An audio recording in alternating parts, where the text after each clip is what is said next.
రమగారు, ఉగాది శుభాకాంక్షలండి. మీకు కూడా ఉగాది శుభాకాంక్షలు సుమన్ టీవీ ప్రేక్షకులందరికీ నూతన సంవత్సర ఉగాది శుభాకాంక్షలు. శుభగృహనామ సంవత్సరం మన ప్రేక్షకులందరి జీవితాల్లో, ప్రపంచంలో ఉన్న వ్యక్తులందరి జీవితాల్లోకి ఎన్నో శుభాలు తీసుకురావాలని మనసారా ఆకాంక్షిద్దాం. తప్పకుండా అండి. పేరు వింటుంటేనే చాలా ఆనందం అనిపిస్తోంది. మంచి పేరు. ఎందుకంటే గత 2 సంవత్సరాల నుంచి అనేక రకాలైన ఇబ్బందులను ఎదుర్కొన్నాం. మనమే కాదు, ప్రపంచం మొత్తం కూడా విలవిల్లాడిపోయాం ఊహించని విధంగా. మరి ఈ సంవత్సరం అవన్నీ తొలగిపోయి అంత సంతోషంగా ఉండాలి, ముందు ఆరోగ్యంగా ఉండాలని కోరుకుంటున్నాం కదా రమగారు? అవును. ప్రతి సంవత్సరం పండగప్పుడు మనం ఇలాంటివే ఆకాంక్షిస్తాం. అవును. చక్కగా సాంప్రదాయబద్ధమైన వస్త్రధారణ, సాంప్రదాయబద్ధమైన పూజా విధానము, మన ఆచరణలు కూడా మన ఊళ్ళల్లో మన ఇళ్లలో మనం ఏం చేసుకుంటామో అదే పందా ప్రకారం ఈ తొలి రోజు ప్రశాంతంగా జరుపుకుంటే సంవత్సరం అంతా కూడా ఇదే ప్రశాంతత కంటిన్యూ అవుతుందని. గత 2 సంవత్సరాలుగా ఎన్నో రకాల ఆటుపోట్లని, భయాందోళనలని, ఏ రకంగా దీంట్లో నుంచి బయటపడతాను రా దేవుడా అని అనిపించి దినదిన గండంగా ఉన్న కొన్ని రోజుల్ని కూడా గడిపాం. అవునండి. ఈ సంవత్సరంలో భగవంతుడు మేలు చేసి, ప్రభు మనని చల్లగా చూసి, స్వామి ఈ సమస్య ఏది లేకుండా, ఒకవేళ ఏ చిన్న పొన్నది కనపడినా అది గాలివాలికి పోయేలాంటి పరిస్థితే ఉంటుందని భావిస్తున్నాము. అంటే ఈ శుభకృత్తు, ఈ సంవత్సరపు పేరు కూడా శుభాన్ని కలిగించే విధమైన పేరుతోటే ఉన్నది కాబట్టి ఆ శక్తి తప్పకుండా ఇందులో ఉంటుంది. అందుకని పేరు చెప్పుకుంటూ ఉండాలి మనం.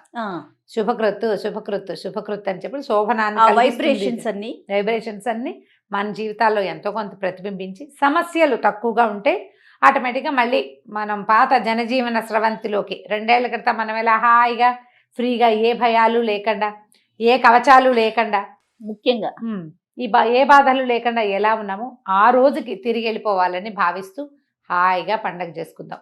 ఏటా చేసినట్టే. కాలం భలే నేర్పిస్తోంది. చూసారా రమగారు? ఇంతకు ముందు ప్రతి విషయానికి మనం ఏమనుకునే వాళ్ళం అంటే, నేను బాగుండాలి, నా కుటుంబం బాగుండాలి, మా బంధువులు బాగుండాలి, అంతవరకు ఆలోచించేవాళ్ళం. ఇప్పుడు చూసారా, ప్రపంచం అంతా బాగుండాలి, అందరూ ఆరోగ్యంగా ఉండాలి. అక్కడెవడో వాడెవడో ఆరోగ్యంగా ఉంటేనే మనం ఉంటాం కదా. ఇప్పుడు అలా ఆలోచించాల్సి వస్తుంది. అలా మనకి ఎలాంటి కాలం నేర్పిస్తోంది. అది కాలమే నేర్పిస్తుంది. ఈ ఉగాది పండగ కూడా కాలానికి సంబంధించిన పండగే. 2 ఏళ్ల కాలగమనంలో మనం దాన్ని గౌరవించడం నేర్చుకున్నాం. కరెక్ట్ అండి. సమయానికి చాలా ప్రేమించటం, ప్రకృతిని ప్రేమించడం, సమయానికి విలువివ్వటం నేర్పింది మనకి బలవంతంగా. ఈ నేర్చుకున్న పాఠాన్ని గాల్లో కలిపేయకుండా ఈ పాఠాన్ని జీవిత పాఠంగానే మనం భావించి చక్కగా ధైర్యంగా, సాహసోపేతంగాను, అలాగని జాగ్రత్తలతోటి, దాంతోపాటు జాగ్రత్తలతోటి ముందు జీవితం, భావి జీవితాలను కూడా మనం ఇలాగే ముందుకు తీసుకెళ్ళాలి. ఎప్పట్లాగానే షడ్రుచులతోటి చక్కగా పండగ చేసుకోవటం. ఈ షడ్రుచులు ప్రతి సంవత్సరము మనం ఇవే మాటలు చెప్తాం, కానీ ఏటా అది కొత్తగానే అనిపిస్తుంది కదా. ఎందుకంటే మనం సాధారణంగా ఎవరైనా చేదు ఎవ్వరు కోరుకోరు. అన్నీ స్వీట్ మెమరీస్గానే ఉండాలి. బ్యాడ్ మెమరీ గుర్తు చేసుకుంటే ఏదైనా బిట్టర్ మెమరీస్ అవి నోట్లోకి వచ్చేస్తాయి. ఆ రుచి దాన్ని భరించలేం. బ్యాడ్ మెమరీస్ ఉండాలి, ఉంటాయి. వాటిని అధిగమించే స్వీట్ మెమరీస్ని ప్రతిరోజు మన సొంతం చేసుకుంటూ ఉండాలి. చిన్న చిన్న విషయాల్లో కూడా సంతోషాన్ని వెతకాలి. ప్రతి చిన్నదాన్ని హాయిగా సెలబ్రేషన్ లాగా మనం ముందుకు తీసుకెళ్తే పెద్ద పెద్ద ఇబ్బందులు కూడా ఈజీగా అధిగమించాం. అందుకనే మనకి ఈ ఉగాది పచ్చడిలో వేప కలుపుతారు. చేదుని అధిగమించడం నేర్చుకో. జీవితం అంటే ఈ రెండిటి కలయిక, చేదు తీపుల కలయిక. ఎన్నో రుచులు ఉంటాయి వీటితో పాటు ఇంకా ఎన్నో రుచులు ఉంటాయి, రకరకాలు. అవును. ఇప్పుడు ఈ రకరకాల కంటే మనకి బాగా డామినేటింగ్గా ఉండేది చేదు. దాన్ని డామినేట్ చేయడానికి మనం ఓ పులుపు, ఓ వగరు, ఒక తీపి, వీటిని కలుపుకుంటాం. జీవితంలో కూడా అంతే. ఏవైనా బ్యాడ్ మెమరీస్, ఇబ్బంది పెట్టే వాటి ఉంటే మిగిలిన తీపి జ్ఞాపకాలు, మిగిలిన విషయాల జ్ఞాపకాలు అన్నిటితో కలిపి దీన్ని మర్చిపోండి. ఈ సీజన్లో ఇవి తినాలి, అనారోగ్యాలు వస్తాయి కాబట్టి అని ఇదొక విధానం. ఇప్పుడు ఈ 2 కూడా మన జీవితానికి అవసరం. చూడు, చాలా శారీరక మానసిక ఆరోగ్యాలు ఎంత అవసరమో. ఒకటి శరీరం ఆరోగ్యంగా ఉండాలి, రెండోది మనసు ఆరోగ్యంగా ఉండాలి. ఈ 2 ముందు ఆలోచనేమో మనసుకి, రెండో ఆలోచన ఆరోగ్యానికి. శారీరకమైన ఆరోగ్యం ఉంటేనే ఇప్పుడు ఇంకా ఏదైనా రేపొద్దున కొత్తది రాబోయినా ఇక రాకపోవచ్చు. అవును, కొంత పలచబడచ్చు. వాటిని మనం బీట్అవుట్ చేయగలుగుతాం. మనకి పురాతన కాలం నుంచి వస్తున్నటువంటి ఈ సంప్రదాయాలు, ఈ పద్ధతులే భారతీయుల్ని చాలా మటుకు రక్షించాయని మొత్తం ప్రపంచ దేశాల్లో ఉన్న చాలామంది సైంటిస్టులు చెప్పారు. భారతీయులకు ఉన్నటువంటి ఆహార విహారాదులు, అలవాట్లు, అన్నిటికీ ఎక్స్పోజ్ అయ్యే విధానాలు, ఎండ గాలి వానలకి ఎక్స్పోజ్ అవటాలు, అవును, ఇవన్నీ మనల్ని కాపాడాయి. మన ఫుడ్లో రెగ్యులర్ దైనందిన జీవితంలో మనం తినే ఉప్పు పులుపు కారం లాంటి మసాలాలు, అంటే అందులో వేసే ధనియాలు జీలకర్ర లాంటి ఔషధ గుణాలు కలిగినటువంటి దినుసులు, అవన్నీ మనని కాపాడే. ప్రతిదీ రమగారు మన ఆచార వ్యవహారాలు, మన సాంప్రదాయాలు, మన నడత అంటారు చూసారా, బహుశా అవన్నీ కాపాడినాయేమో. అవన్నీ కాపాడే, అవే మనకి. ఎందుకంటే ప్రపంచ దేశాలన్నీ విలవిల్లాడిపోయినాయి. అవును, ప్రతి దశలోనూ. అవును, మనకి నష్టం జరిగింది, కానీ వాళ్ళతో కంపేర్ చేసుకుంటే మనం చాలా బెటర్గా ఉన్నాం. చాలా తక్కువ మన జనాభాకి. అవును కదండి, చాలా బెటర్గా ఉన్నాం. అందులో మన ఆహార పదార్థాలు, మన అలవాట్లలో ఈ ఉగాది పండగ పద్ధతి మరీ పెద్దది. ఇప్పుడు మనం చేసేటువంటి ఈ నెలల్లో మనం తీసుకునేటువంటి ఆహారము, ఇప్పుడు మనం సంప్రదాయబద్ధంగా స్వీకరించే ఉగాది ప్రసాదము, ఇవన్నీ కూడా మనకి ప్లస్. కాబట్టి ఈ విషయాన్ని మనసులో పెట్టుకుని ఉగాది పచ్చడి ఇంటింటా చేసుకోవాలి. అలవాటు ఉంది లేదు కాదు, ఆరోగ్యప్రదాయని కాబట్టి. మా ఇంట్లో అలవాటు లేదనకండి, పక్కింట్లో అలవాటు ఉంటే వాళ్ళ ఇంట్లో నుంచి తెచ్చుకోండి ఒక కప్పు, మొహమాట పడకుండా. అవునవును, వాళ్ళ పక్క వాళ్ళకి అలవాటు అయితే మనమే ఇచ్చేద్దాం ఓ కప్పు, అంతే. అట్లా ఆలోచించాలి. వేప పూతని తప్పకుండా తీసుకోండి, వాకిళ్లల్లో వేపాకుల్ని కట్టండి. ఈ కాలంలో ఇప్పుడు వసంతకాలం కదా, వసంతకాలం అనగానే చెట్లు చిగురిస్తాయి, మామిడి పూత వేప పూత ఆల్రెడీ వచ్చేస్తాయి పుష్కలంగా. ఆ వేప గాలిని ఆస్వాదించటం, వేపగాలిని ఆఘ్రాణించడం, అది చాలా మంచిది. ఇప్పుడు మామూలుగానే మనకు కొంచెం ఎండాకాలం వచ్చేసరికి వేపపూత కాలంలోనే మనకి ఆట్లమలని, తర్వాత పొంగని, అలాంటి జబ్బులు, ట్రాపికల్ ఫీవర్స్ అంటారు, అదే ఆ జ్వరాలు, అమ్మతల్లులు, వాటన్నిటికీ కూడా ఈ వేప ఈ పదార్థాలే మందు. అసలు వేపకైతే ఆయుర్వేదంలో సుశ్రుతుని గ్రంథాలలో క్షయరోగాన్ని కూడా పోగొట్టే లక్షణం ఉందట.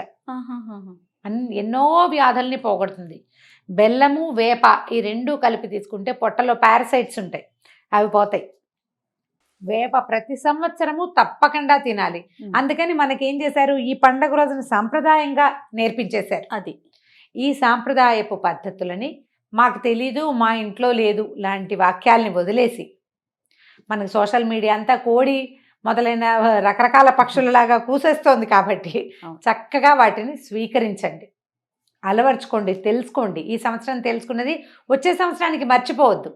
దాన్ని వైద్యంగాను మన పాత విధానంగాను భావించద్దు, ఆరోగ్య విధానంగా భావించి తప్పకుండా వేప పూతతోటి పచ్చడి చేసుకుని అందరూ భక్తి శ్రద్ధలతోటి స్వీకరించండి. ఈ పూత, ఈ పదార్థమే మనకి భవిష్యత్తు అనారోగ్యాల నుంచి రక్షిస్తుందని భగవంతుని ప్రసాదంగా స్వీకరించండి. దాన్ని వదిలేయద్దు, మానేయద్దు. పిల్లలకి కూడా అలవాటు చేయండి.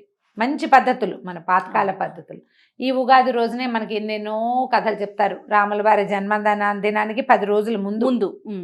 తర్వాత విక్రమార్కుడు ఈ రోజునే ఆయన సామ్రాజ్య స్థాపన చేశాడని, శాలివాహనుడు సామ్రాజ్య స్థాపన చేశాడు. శాలివాహన శకం ఈ ఉగాది రోజునే మొదలైందంటారు. ధర్మరాజు సింహాసనాధీష్ఠుడు అయ్యాడు ఈ రోజునే అంటారు. ఎన్నో కథలు చెప్తారు. ప్రధానమైంది మనకి రాబోయే ఎండాకాలానికి నాంది. ఇప్పటిదాకా ఒక సుమారుగా ఉంది. అవునవును, మాఘ పాల్గొన మాసాల్లో ఒక మాదిరిగా ఉన్న ఎండ చైత్రం వచ్చేసరికల్లా రైమని బాగా ఎండెక్కిపోతుంది. ఎండని బీట్ చేయడానికి మనం ఏం చేస్తాము, బెల్లం పానకము, చెరుకు రసాలు తీసుకోవాలి. తర్వాత మజ్జిగ లాంటివి ఎక్కువ తీసుకోవాలి. వాటికి ప్రారంభం ఈ పండగ రోజు నుంచే చేస్తాం మనం. బెల్లము కలుపుతాం, చెరుకు ముక్కలు కూడా కలుపుతారు కొన్ని ప్రాంతాల్లో కదా. ఉప్పు పులుపు, తీపి చేదు, కారము వగరు, ఈ 6 రుచుల సమ్మేళనంగా చేసేటువంటి ఉగాది పచ్చడిని మన ఇంట్లో ఇంకా కొన్ని పద్ధతులు ఉంటాయి. మనం దానిమ్మ గింజలు వేస్తారు, అరటిపళ్ళు వేస్తారు, పుట్నాల పప్పు వేస్తారు, కొన్ని ఊళ్ళలో పళ్ళ ముక్కలు కూడా కలుపుతారు. మెయిన్ ఇంగ్రీడియంట్స్ మానేయకూడదు. ఉప్పు మొదటిది, కారానికేమో పచ్చిమిర్చి కానీ మిరియాలు కానీ, తీపికి బెల్లమే, పులుపుకి చింతపండే అందరూ వేసేది, వగరికి లేత మామిడికాయ, చేదుకి వేప. ఈ 6 తప్పవు కదా. వీటితో పాటు మీరు ఇంకా ఏ పదార్థాలు మీ అలవాటు ప్రకారం ఊళ్ళల్లో, మన ఇళ్లల్లో, మనకి నచ్చిన రుచుల్లో ఏది కలుపుకున్నా వీటిని స్కిప్ చేయకుండా కొత్త చింతపండు, కొత్త బెల్లము తెచ్చుకొని వీటితోటి పచ్చడి చేసుకుని స్వీకరించాలి. భగవంతుడికి నివేదన చేయటం మనం కూడా తీసుకోవటం పొద్దునుంచి సాయంత్రం దాకా అప్పుడప్పుడు సూప్ లాగా తీసుకున్నా కూడా మంచిదే. అవును. మేము 2 రోజులు కూడా తింటాం, నెక్స్ట్ డే కూడా తినిస్తాం ఉగాది పచ్చడి. ఇది మంచిది ఆరోగ్యానికి. ఈ వేప పూతని ఈ సీజన్లో ఎక్కువ సార్లు తీసుకోవటానికి కూడా మనం ప్రయత్నం చేయొచ్చు. అన్నంలో వేసుకుని తినచ్చు, రుచిగా ఉంటుంది, ఏమి ఇబ్బంది ఉండదు. ఆ పూత దాచిపెట్టుకుంటే మనం ఎండలో పెట్టేసి ఎండిపోయిన తర్వాత డబ్బాలో పోసి పెట్టుకోండి. వడ్రం చేసే ముందు ఒక చిన్న చిన్న మూకుడులు ఉంటాయి కదా, మూకుడులో కొద్దిగా నెయ్యి వేసి కొంచెం జీలకర్ర వేసి వేగనివ్వండి. ఈ వేప పూతని ఇంత వేసేసి వేయించేసేయండి, వేగిపోతుంది. ఒక చిటికెడు ఉప్పేసి అంత అన్నం కలిపి మన ప్లేట్లో తలా ఒక ముద్ద పెట్టేయండి.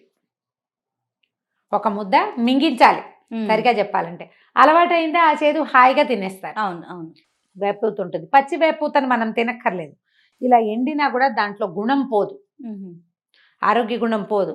సంవత్సరంలో కొన్నిసార్లు తినచ్చు, చైత్రంలో ఎక్కువ సార్లు తింటే మంచిది. తర్వాత రాబోయే సీజన్స్లో రాగలిగిన ఇబ్బందులకి ఇది కొంచెం మందు కింద పనిచేస్తుంది, ప్రివెంటివ్గా పనిచేస్తుంది. వేపని ఆహారంలో భాగం చేసుకోండి. ఎక్కడైనా వేప చెట్లు కొట్టేసే కార్యక్రమం ఉంటే వాటికి అడ్డం పడండి, వేప చెట్లను బతకనివ్వండి.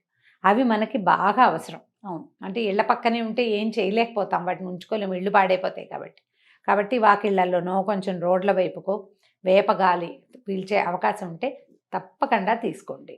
దాంతోపాటుగా ఏటా చేస్తున్నట్టుగానే ఇది మన సాధారణంగా ఈ పండక్కి కొంచెం పంచపల్లవాలంటే మా రావి, మా మేడి, మామిడి, జువ్వి ఈ ఆకులను తెచ్చి నీళ్ళల్లో వేసుకుని ఔషధ జలాలు అంటాం. అన్ని మంచి మంచి ఆకులు నీళ్ళల్లో వేసుకోవడం, వేడి నీళ్ళల్లో వేస్తే కొంత రసం పీల్చుకుంటాయి కదా, ఆ నీటితోటి అభ్యంగన స్నానం, తల స్నానం చేయటం, కొత్త బట్టలు ధరించటం, ప్రకృతి అంతా శోభాయమానంగా మారుతుంది. మనం కూడా ఉగాది సంక్రాంతి పండుగ కొత్త బట్టలు కొనుక్కుంటాం. అవును, ఉగాది పండుగ కూడా కొత్త బట్టలు ధరించవలసిన రోజు. తిదివార నక్షత్రాలు చూసుకోకర్లేదు, మనకు సూట్ అవుతుందా లేదా లేదు.